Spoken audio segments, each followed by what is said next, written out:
Ayer en Twitter la vicepresidenta Cristina Kirchner subió un video.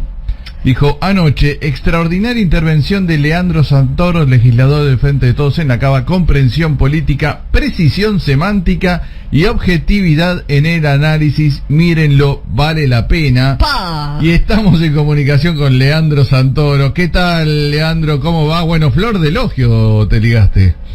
Sí, ¿qué tal? ¿Qué tal? La verdad, sí, estoy emocionado todavía. Sí, ¿no? Sí, claro, ¿qué te parece? Además no es común que la jefa se escriba lo que escribió, así que sí, muy agradecido. La quiero mucho y que además de admirarla, digamos, la quiero, y a diferencia de lo que me pasa con otros políticos, no tengo trato cotidiano con ella. Entonces, para mí fue una sorpresa y el doble. Me pasó como le puede pasar a cualquiera que está escuchando la radio, digamos, que lo sorprende y la quiere, nada. Te llena el corazón, ¿no? Lo que decías ahí era, bueno, que ella obviamente fue 2 veces presidenta, vicepresidenta, en fin, un montón de cargos. Parece que no puede opinar ni decir nada sobre distintas realidades, pero cualquier otro puede decir cualquier cosa, ¿no? Y no puede opinar, sí. Es increíble. Aparte es increíble cómo construyen sentido, porque no solamente es que le impugnan la opinión, sino que además le quieren hacer juicio político. Claro. Es un delirio, es un delirio total. Aparte, el juicio político lo promueve aquella persona que se la pasó tratando de desestabilizar a la Corte Suprema durante su gobierno, porque eso es lo que hizo Carrió durante la presidencia de Macri. Y los medios de comunicación ni siquiera toman nota de la contradicción y van por todo, a ver, como la onda es pegarle a Cristina, porque la culpa de todo lo que pasa en este país es de Cristina. Cualquiera que diga cualquier barbaridad, no lo analizamos, no lo pasamos por ningún filtro, directamente lo usamos para cumplir con nuestro objetivo, que es pegarle a Cristina. Bueno, nada, tuve la posibilidad de dejarlo en evidencia, y además por eso hicimos el video ese con la edición, para que la gente lo pueda ver claramente, la doble vara que utilizan no solamente los medios de comunicación, sino el círculo rojo y el poder real en la Argentina.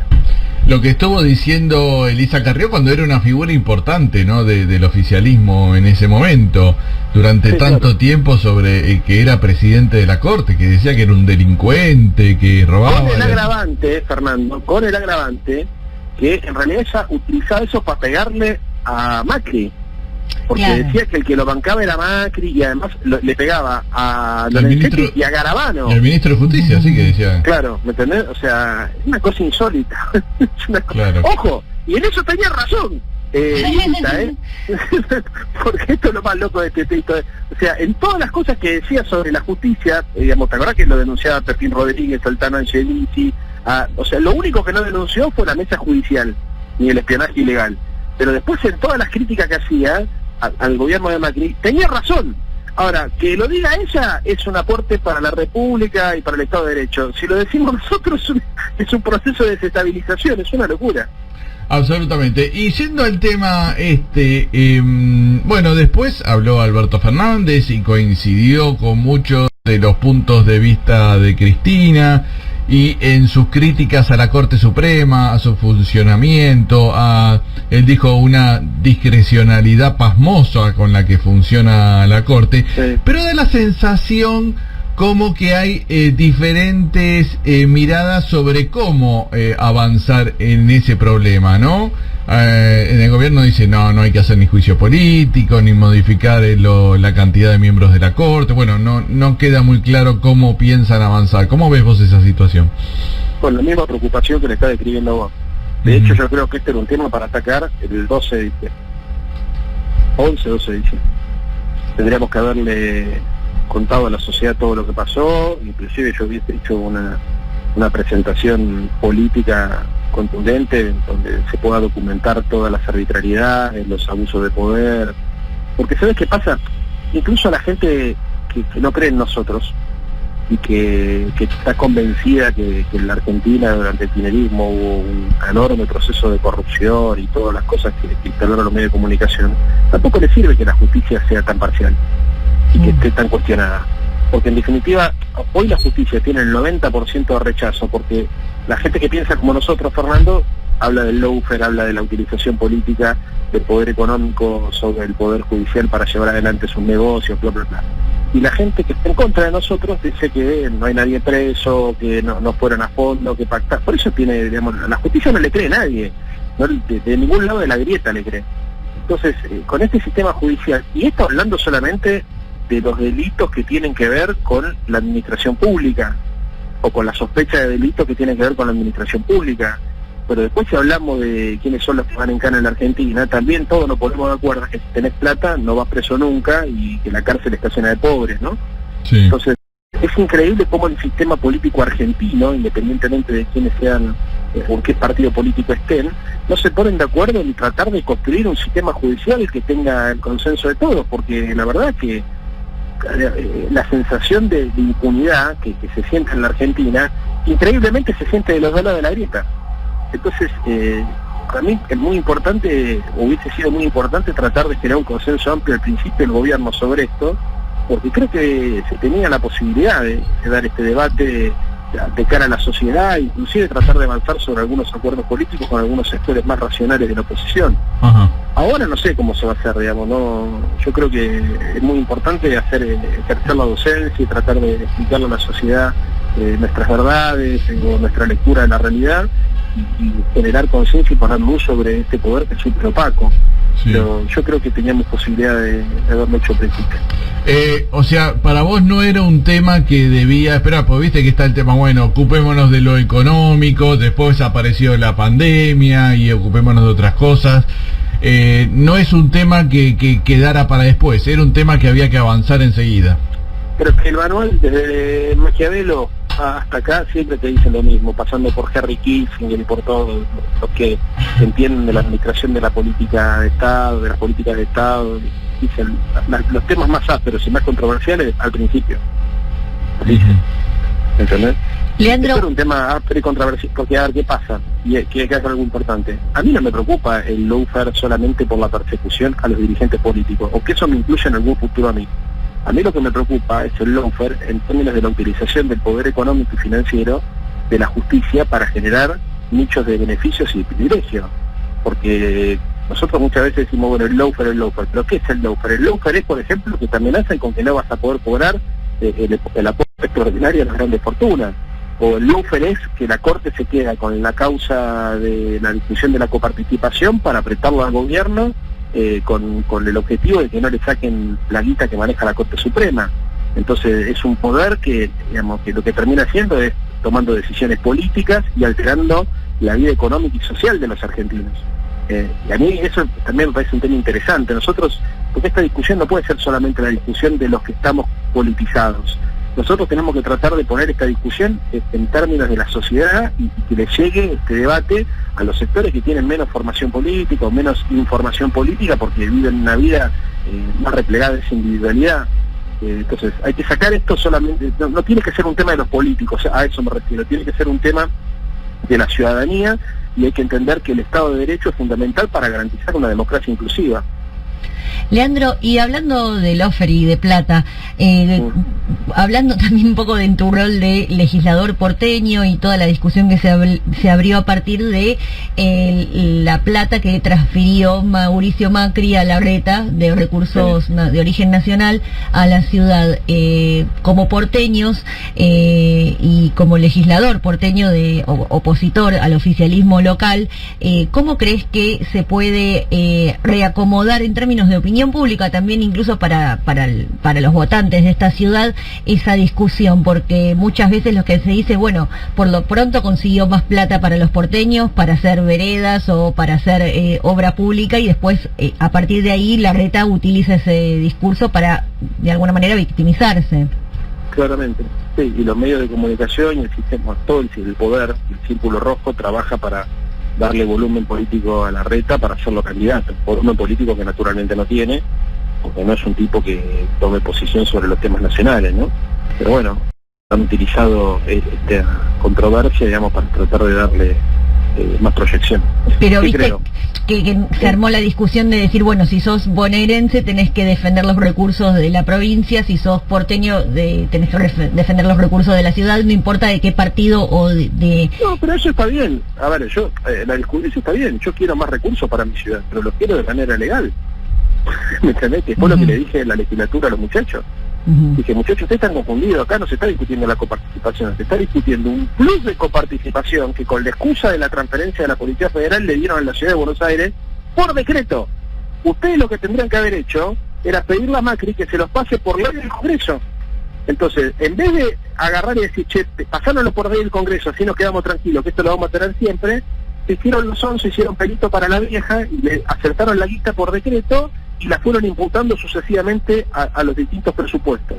Resulta que no pudieron sacarla nunca por ley del Congreso, porque es imposible que las provincias acepten ese beneficio para la Ciudad de Buenos Aires. Entonces, el que plantea la corrección del plus de coparticipación no es Alberto Fernández, son los otros 23 gobernadores, inclusive los gobernadores radicales, ¿sí? Que desde el principio de la gestión le vienen diciendo a Alberto, che, acá Max había cometido un exceso, inclusive se habían comprometido a corregirlo y no lo hicieron, y bueno, y lo tenés que corregir, digamos. Y Alberto toma ese reclamo de las provincias y toma la decisión de modificar ese plus de coparticipación. Entonces acá lo que hay que entender es que Larreta tendría que haberle pedido a Macri una ley para imputar al presupuesto y para contabilizar esos recursos de manera permanente. Si no, los tendría que haber tomado como recursos extraordinarios. Ahora, cuando esa situación anómala y ventajosa para Buenos Aires, pero podríamos decir inconstitucional, porque la coparticipación se modifica solamente por ley, se pone en discusión, resulta que nos damos cuenta que el tipo no tenía previsto la posibilidad de que eso suceda y tenemos un agujero fiscal. Entonces ahí es donde nosotros decimos, bueno, dos cosas. Primero, tendría que haber tenido un fondo anticíclico de reserva, y segundo, veamos en qué gastaron la guita. Y ahí creo que se linkea esto con lo que me decías vos recién en el inicio de tu pregunta, que es la caracterización que yo hago en la legislatura cuando les cuento a las porteñas y a los porteños de que va el presupuesto. Porque en el presupuesto de la Ciudad de Buenos Aires, escuché este número, el 48% de los gastos de administración gubernamental, o sea, de todo el presupuesto de la ciudad hay un pedazo que se dedica a la administración gubernamental, eso es el 12%. Bueno, la mitad de eso se lo lleva solamente la justicia de la ciudad. Y la justicia de la ciudad no es ni Comodoro Pi, ni es el Palacio de Tribunales, es una institución que muy poca gente conoce, sí, que funciona, ¿viste?, a veces bien y en general mal, o no funciona porque se la pasa activando causas, tiene sentencia ni condena, fíjate vos las estadísticas y te vas a dar cuenta, y se consume 37.000 millones de pesos. Es una, claro. A ver, y mientras, por ejemplo, para que la gente que esté escuchando se dé una idea, mientras en este presupuesto el aumento para los organismos de control es del 24%, el aumento para este Poder Judicial, que no conoce a nadie, que no resuelve ningún problema, es del 35%. O sea, vamos todo el ajuste menos ellos. Además, agregale que no pagan impuesto a la ganancia, agregale que nadie sabe, viste, que es todo cuestionable. Ya ahí me estuve comiendo una cartita de un grupo de magistrados que estaban ofendidos con las declaraciones, pero los invito a discutir, aprovecho este programa, los invito a discutir en cualquier programa de televisión con los números, yo llevo los números del presupuesto y que me expliquen cómo hace la justicia de la ciudad para gastarse 37.000 millones de pesos y comparémoslo con la justicia de las otras 23 provincias a ver qué sucede. Vas a ver la sorpresa que nos llevamos. No, aparte lo de Larreta, ¿no? Diciendo la cantidad de escuelas que podría hacer con el dinero que no le van a dar, cuando no hizo ninguna, ¿no? En sus 4 años de gestión.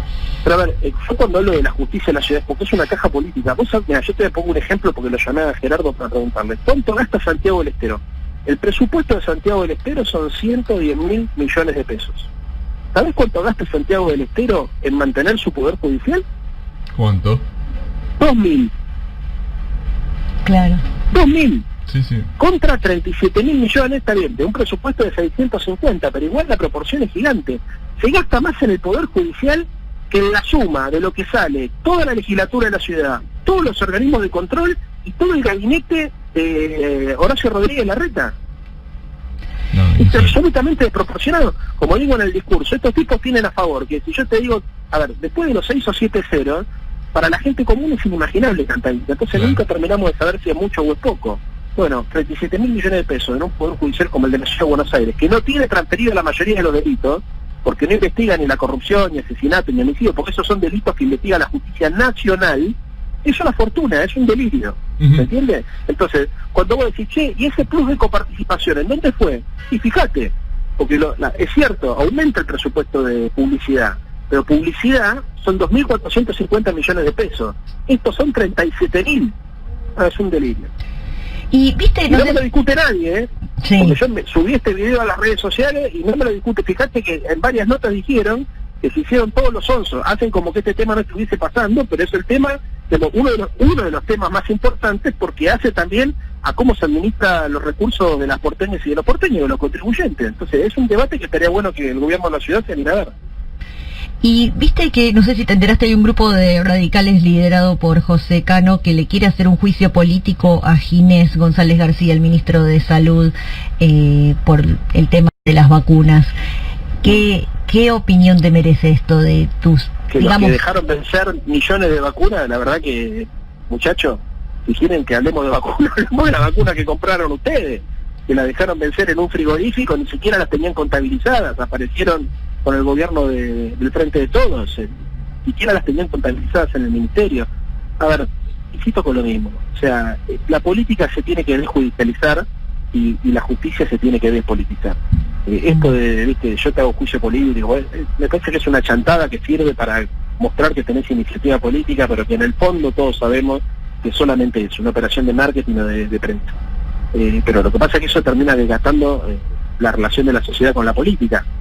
Porque, como dijo Pagni, si vos para saber de política tenés que saber de derecho procesal, ¿viste? Eso no es una democracia participativa, ¿viste? Eso te condiciona muchísimo. Hay que sacar la discusión del oscurantismo. Porque no puede ser que vos tengas que, digamos, que saber de derecho procesal para poder entender qué es lo que pasa en tu país. O sea, viste, acá la política se discute en el Parlamento, en los medios de comunicación y en la calle, fundamentalmente, no en los tribunales. Si quieren discutir política en los tribunales, que vayan con una denuncia concreta de corrupción. A mí me parece perfecto. Digamos, eso estoy de acuerdo, pero después todo lo otro me parece que la sociedad ya se da cuenta que forma parte de una chantada para ganar centímetros los diarios.